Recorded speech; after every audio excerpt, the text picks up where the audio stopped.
সুস্থ করে তোলে। প্রিয় ভাইরা, যিনি আজকে অসুস্থ, যাকে অসুস্থ করে তুলেছেন ফ্যাসিস্ট সরকার, বিনা কারণে তাকে জেলে পাঠানো হয়েছে। সে জেলের ভিতরে কি করেছে, কেউ কেউ বলছেন প্রয়োজন দেওয়ার চেষ্টা করেছে, কেউ কেউ বলেছেন তাকে নানা রকম ষড়যন্ত্রমূলক ভাবে বাংলাদেশ থেকে চির বিদায় নেওয়ার একটা ব্যবস্থা করা ছিল। এইভাবে এই বিএনপির বিরুদ্ধে বহু ষড়যন্ত্র হয়েছে, বিএনপিকে ভাঙ্গার চেষ্টা করা হয়েছে। বিএনপির নেতা শহীদ জিয়া, যিনি স্বাধীনতা ঘোষণা করেছিলেন, তাকেও চট্টগ্রামে আত্মহত্যা করতে হয়েছিল একদল উচ্ছৃঙ্খল সেনাবাহিনীর দ্বারা।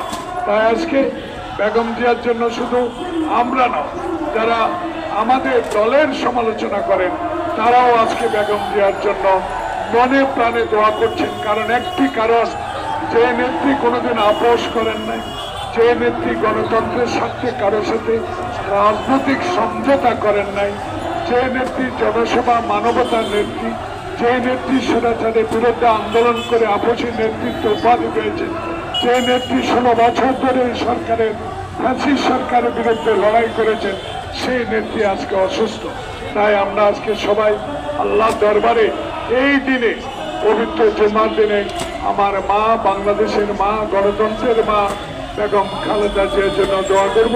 সিনবাগ জাতীয়তাবাদী ফোরাম আজকে আয়োজন করেছেন, তাদেরকে আন্তরিকভাবে ধন্যবাদ জানাবো। এবং যেই মসজিদে নামাজ পড়েন, সেই মসজিদেই যেন আজকে বেগম জিয়ার জন্য দাঁড়িয়ে সবাই দোয়া চাইবেন। শেষ একটি কথা বলেই মাওলানা নেসার আহমদকে দোয়া পরিচালনা করার জন্য অনুরোধ করব। একটি কথা বলি, দেশে বিরাজমান রাজনৈতিক সংকট দূরীভূত করার জন্য এই মুহূর্তে দরকার বেগম খালেদা জিয়া। সেই কারণেই খালেদা জিয়ার জন্য সারা বাংলাদেশের মানুষ মনে প্রাণে দোয়া করছে।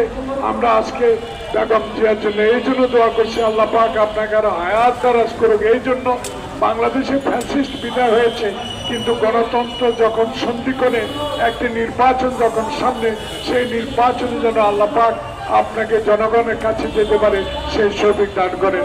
আল্লাহ হাফেজ। বাংলাদেশ জিন্দাবাদ। মাওলানা নেসার আহমদ।